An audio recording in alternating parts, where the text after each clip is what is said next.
Universitas. Esta palabra proviene del latín y define a toda comunidad que se organiza con cualquier objetivo. A partir del siglo XII, en Europa, su significado se aplicó para reconocer a los grupos de maestros y estudiantes que se unían por el derecho de enseñar y estudiar. Con el paso de los años, daría nombre a una de las instituciones más antiguas y complejas de la historia, la universidad.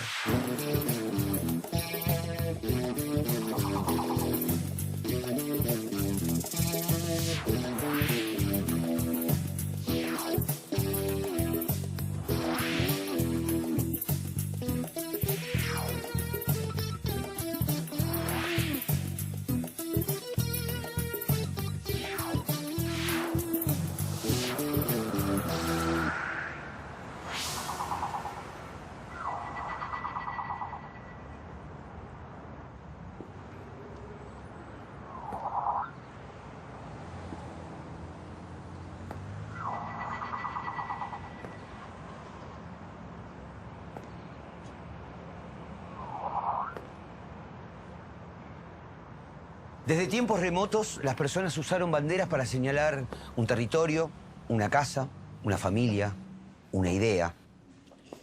En la vida universitaria de los años 60, las banderas tendrán un lugar preponderante. ¿Qué representan? ¿A quiénes convocan?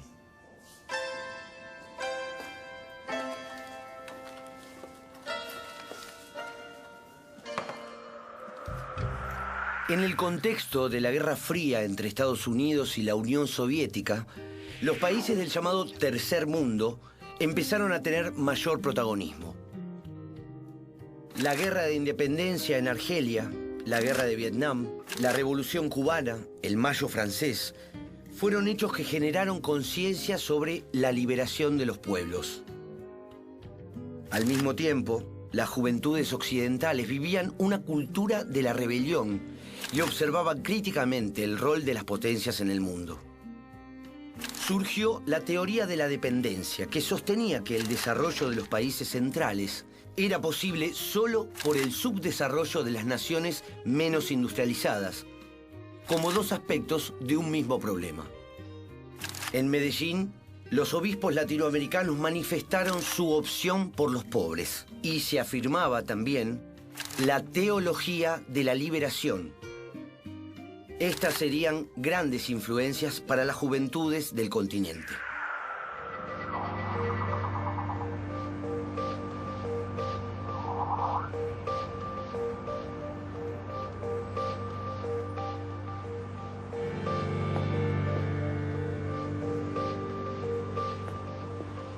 En el marco de su disputa con la Unión Soviética, Estados Unidos desplegó como política exterior la doctrina de seguridad nacional.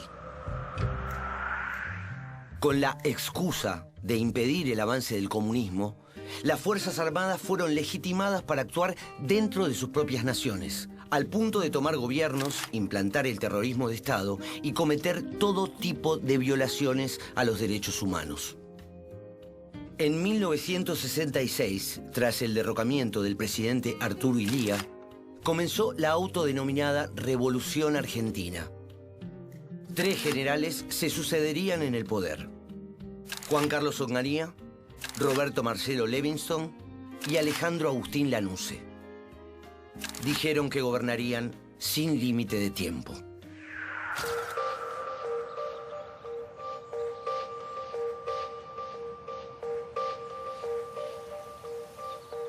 En las universidades, el régimen de Onganía decretó la disolución de los organismos de gobierno y la supresión de la conducción tripartita. Dispuso además que los rectores se convirtieran en interventores y así se sometieran a las autoridades del Ministerio de Educación. Los rectores de las universidades nacionales de Cuyo, del Nordeste y del Sur aceptaron ser interventores.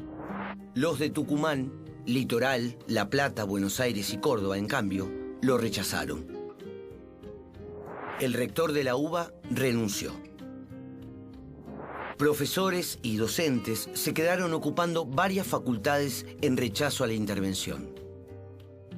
El 29 de julio de 1966, la Guardia de Infantería de la Policía Federal irrumpió violentamente en los edificios de las facultades de Ciencias Exactas, Arquitectura y Filosofía y Letras de la UBA y detuvo a más de 150 personas. Fue la noche de los bastones largos. Más de 1.300 docentes de distintas facultades renunciaron a sus cargos.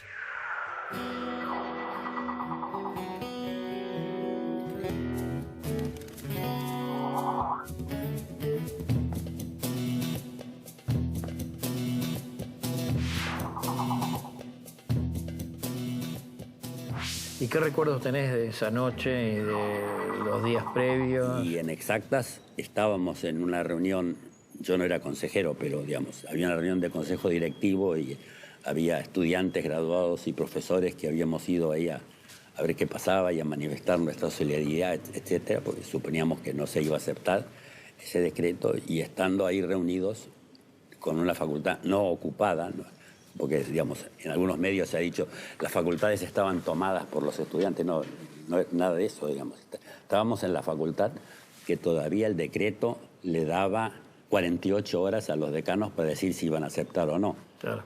Y estando ahí, la facultad fue rodeada por la policía, por megáfonos nos anunciaron que teníamos que desalojar. En la Manzana de las Luces. En la Manzana de las Luces. En la calle de Perú. Cerramos las puertas y tiraron gases lacrimógenos y bueno, entonces ahí cuando el aire se hizo irrespirable empezamos a salir hacia el patio. Ah, empezamos quiere decir que estabas ahí adentro. Sí, claro, sí. Estábamos en la sala de decanato. Entonces empezamos a salir hacia el patio, subí una escalerita y estaba el patio que tenía la Facultad de Ciencias Exactas, y a medida que íbamos llegando al patio nos hicieron formar contra una pared, cara a la pared, digamos, acá no. Ahora nos tirotean, digamos. Bueno, después nos hacen dar vuelta y desfilar hacia afuera, hacia la calle, por Perú 222, y ahí donde pasamos por una doble fila de bastoneros, digamos, Claro. Estos muchachos de la Guardia de Infantería que además estaban medio como enfurecidos, ¿no? Como enardecidos, digamos. Fue totalmente a los gritos, fuera de sí. Bueno, Quino lo expresó en Mafalda diciendo que con las cachiporras abollaban la cabeza, pero sí, no las ideas. Sí, eran los bastones de abollar ideologías. ¿Sí? Ya después en la calle, bueno, nos llevaron a comisarías y el trato fue un poco distinto. Y una vez que estábamos en comisaría, primero pasaron a recorrer a ver si había alguien que estuviera lastimado, que necesitara atención. Y cuando yo estaba lastimado, cuando fui a salir, pero usted era profesor. Entonces tenemos ya orden de que ustedes se vayan, váyase.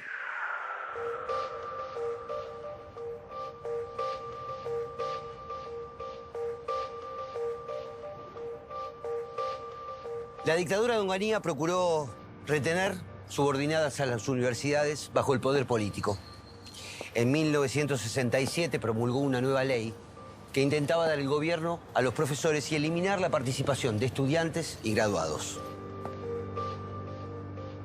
Pero no logró vencer la resistencia en las casas de estudios y tampoco pudo limitar la creciente politización de la vida académica. Dentro del estudiantado, históricamente contrario al peronismo y encolumnado en las corrientes que evocaban la reforma del 18, hubo sectores que se fueron peronizando. Muchos universitarios se movilizaron por el luche y vuelve, en alusión al retorno de Perón al país. Así, comenzó a darse una unidad entre el movimiento estudiantil y sectores del mundo del trabajo. Un símbolo de ello sería Santiago Pampillón, estudiante y obrero cordobés, asesinado en 1966 durante una asamblea en Córdoba.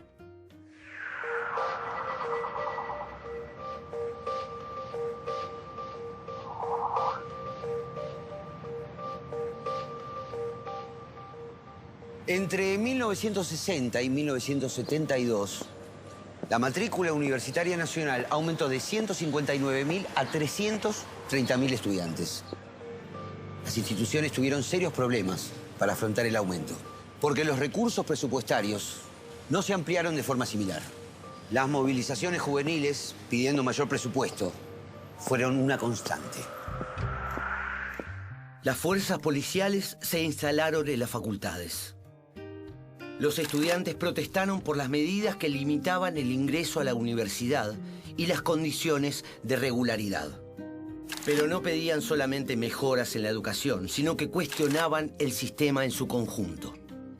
A partir de 1969, en muchas ciudades del interior del país, hubo manifestaciones que fueron reprimidas y terminaron con detenidos y muertos. En mayo del 69, se produjo uno de los hitos de esta etapa histórica, el Cordobazo. En estas movilizaciones confluyeron las luchas estudiantiles con las de los trabajadores. La universidad comenzó a ser cuestionada por no adecuarse a las características del país y a las necesidades de las clases populares. Se la acusaba de ser funcional a los sectores dominantes. Y este pensamiento tuvo su correlato en lo académico. En la carrera de Sociología de la UBA surgieron las cátedras nacionales, dictadas por profesores que habían ingresado luego de las intervenciones y jóvenes egresados. Algunos profesores, como el sacerdote Justino O'Farrell, provenían del catolicismo postconciliar. A su bibliografía incorporaron autores que hasta ese momento no habían sido considerados en ámbitos universitarios, como Juan José Hernández Arregui, Arturo Jaureche, Raúl Scalabrini Ortiz y pensadores tercermundistas. Luego se sumaron otras cátedras de las carreras de Letras, de Filosofía, de Ciencias Económicas de la UBA y de la Universidad Provincial de Mar del Plata.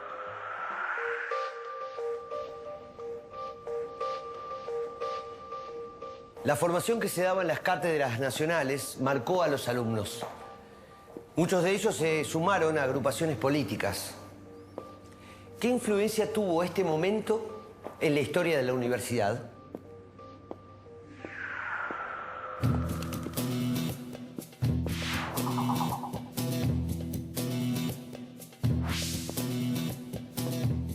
Bueno, yo creo que esta fue una experiencia que después continuó fuera de la universidad, en la búsqueda de una matriz de pensamiento autónoma de América Latina. ¿Cómo se generan las ciencias sociales? Las grandes teorías de las ciencias sociales y la filosofía. El primer elemento que hay que romper es el hecho de que en este campo las ideas flotan en el aire, son inocuas, uno las agarra, las aplica y así hace ciencia. Entonces empezamos a ver que en realidad las ciencias sociales estaban fuertemente influidas por la política. No una política partidaria, sino que si uno analizaba en profundidad, se los veía vinculados a grandes proyectos históricos. Entonces la idea fue ver cuáles eran los condicionantes histórico-culturales de las distintas autores y corrientes teóricas para ver cómo eso de alguna manera, se traducía en sus categorías, en sus propuestas metodológicas de análisis, etc. Entonces empezamos a ver y decíamos, bueno, ¿qué sucede en el caso de Marx? Si uno lo coloca en los condicionantes histórico-culturales de su pensamiento, él pensó en sociedades autónomas y con un horizonte étnico-cultural relativamente homogéneo. Por eso, para Marx, la clave de la situación era lo social, la explotación social. Nosotros decíamos, bueno, pero acá en América Latina a esa explotación social se le agregan dos elementos que no son secundarios. Primero, la dependencia nacional respecto de formas coloniales o neocoloniales. No son sociedades autónomas como Alemania, como Francia, como Inglaterra, desde donde pensó Marx. Y la segunda es que en América Latina hay una gama étnico-cultural muy amplia y por lo tanto acá hay dos aspectos, la problemática nacional y la problemática étnico-cultural, que son claves para tratar de comprender la dinámica de América Latina.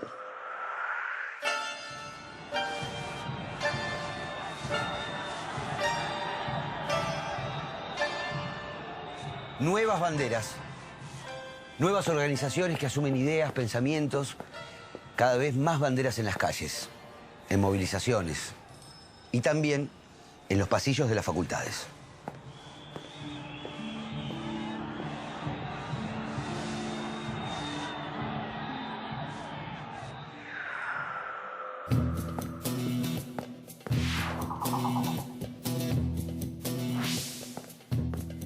Dialoguemos sobre la universidad pública en los años 60. Se dan procesos de modernización en la universidad, en el tema organizacional, en la generación de los organismos de ciencia, en la discusión respecto de la organización de cátedras y departamentos, en la profesionalización de los universitarios, digo, en cómo se va generalizando la dedicación exclusiva, y un conjunto de transformaciones que en cierta manera también acompañan un proceso que es común en América Latina, que tienen que ver en primer lugar o que se van a expresar en la universidad, en cómo ciertos saberes y conocimientos se empiezan a institucionalizar. Bueno, es más conocida que en estos años se institucionaliza, esto es, se conforman como carrera la sociología, pero también son los mismos años en que la economía, digamos, no es que el saber económico no existía antes, sino que las carreras de economía empiezan a institucionalizarse, empiezan a generar graduados, lo mismo en el campo de la psicología y también un proceso de modernización del campo de lo que diríamos las ciencias de la educación, los saberes pedagógicos, ¿no? Con otras características, porque no es un actor nuevo, lo que podríamos llamar las transformaciones del orden de la juventud.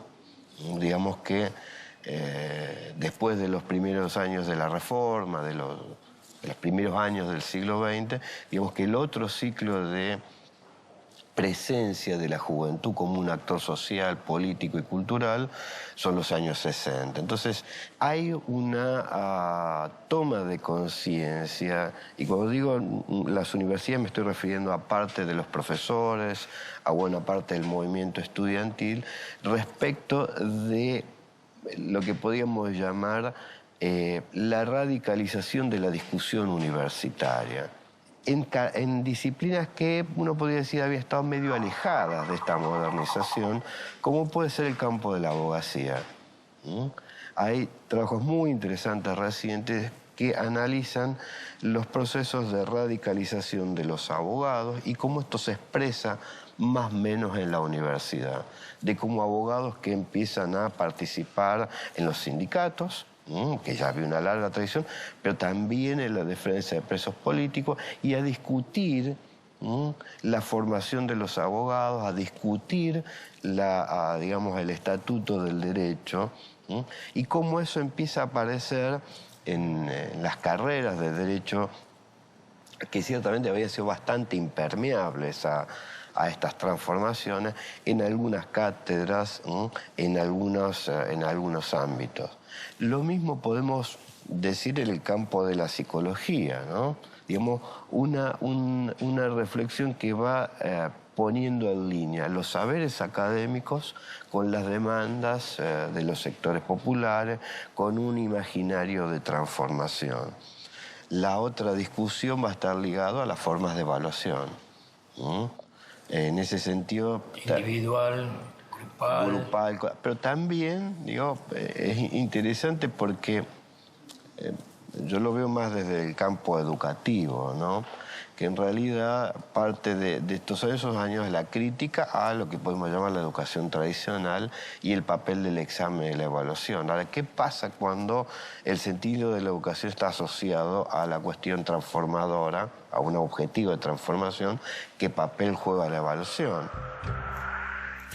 En un contexto de oposición a la dictadura militar, surgieron las organizaciones armadas. Entre las peronistas, Uturuncos primero, luego las Fuerzas Armadas Peronistas y finalmente Montoneros, la más convocante y de mayor peso político. Con ellos se fusionarían años después las Fuerzas Armadas Revolucionarias. El pensamiento trotskista se expresaba en el Ejército Revolucionario del Pueblo, brazo armado del Partido Revolucionario de los Trabajadores.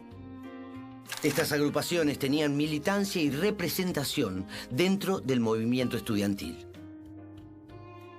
La masividad de las pocas universidades públicas amplificaba la alta politización de sus estudiantes.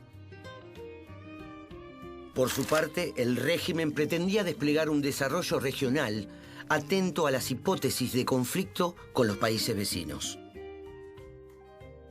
Esto convergió con las ideas de un grupo de científicos liderado por el entonces decano de la Facultad de Farmacia y Bioquímica de la UBA, Alberto Tacchini, quienes soñaban con una universidad más de investigación y menos profesionalista.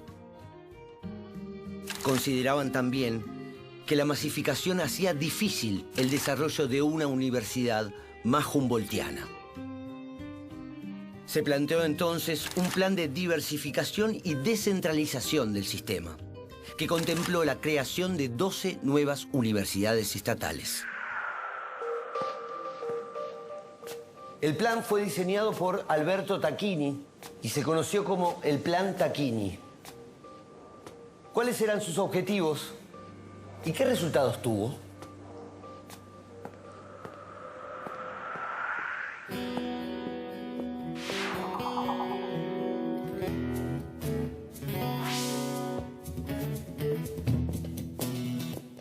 Yo vivía en la Universidad de Buenos Aires, que está dividida en toda la ciudad, y me imaginaba el campus conviviendo la interciencia, conviviendo la biblioteca, conviviendo los departamentos y llevando la idea de universidad en la concepción newtoniana de la universidad.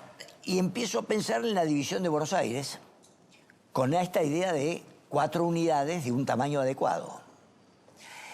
Empiezo a estudiar la matrícula y encuentro que el 80% de los alumnos son de capital y el 20% de conurbano. Estudio la matrícula y advierto que la Universidad de Córdoba tiene 30% de Córdoba, 30% del resto de la provincia, 30% de otras provincias y 10% de extranjeros. Y que la Universidad de La Plata tiene 30% de La Plata, 30% del sur de Gran Buenos Aires, 30% de las provincias y 10% de extranjeros. Y le agrego a la pata del tamaño y la organia el tema de la migración. Empezamos a promover que se agregue al plan de las nuevas universidades la nacionalización de las provinciales. En 1968 se creó la Universidad Nacional de Rosario. En 1971, la Universidad del Comahue y la de Río Cuarto. En 1972, las de Catamarca, Lomas de Zamora, Luján y Salta. En 1973, la de Entre Ríos. Y ese mismo año, ya durante el gobierno democrático, se fundaron la Universidad de Jujuy, La Pampa, de la Patagonia, Misiones, San Juan, San Luis y Santiago del Estero.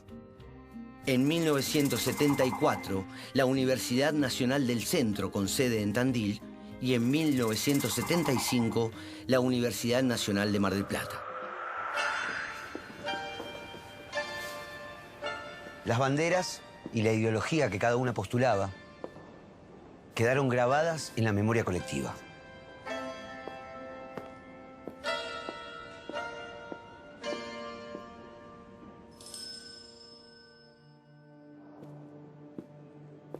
Las luchas y el creciente descontento social obligaron a la dictadura a llamar elecciones.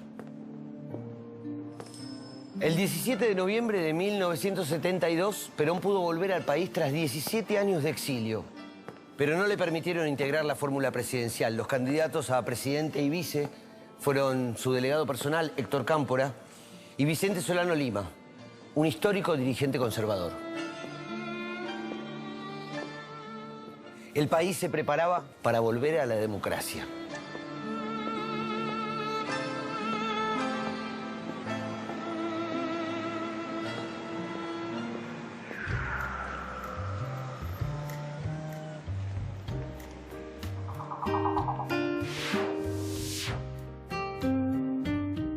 Bueno, 73 al 76 es una época que se inicia con una sonrisa revolucionaria y termina con una tragedia, esa es la verdad.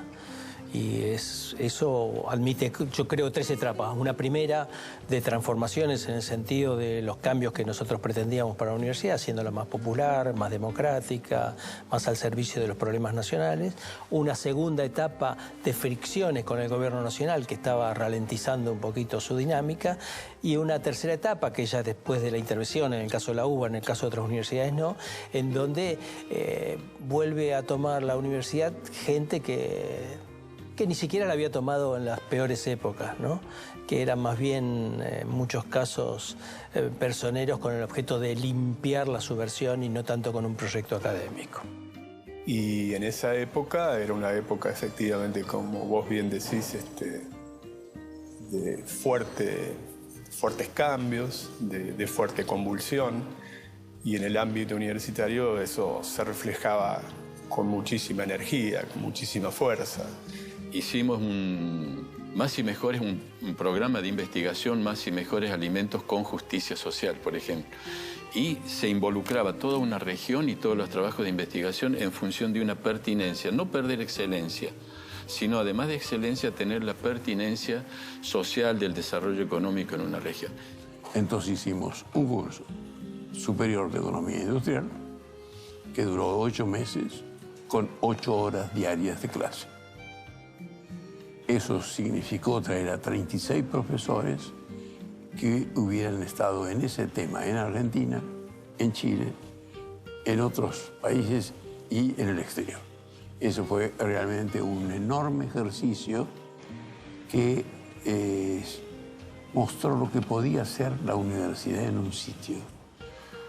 A mí después, en otras cosas, me acusaron de ser encargado de la penetración marxista de la Argentina, del Colorado para abajo, textualmente, en la denuncia.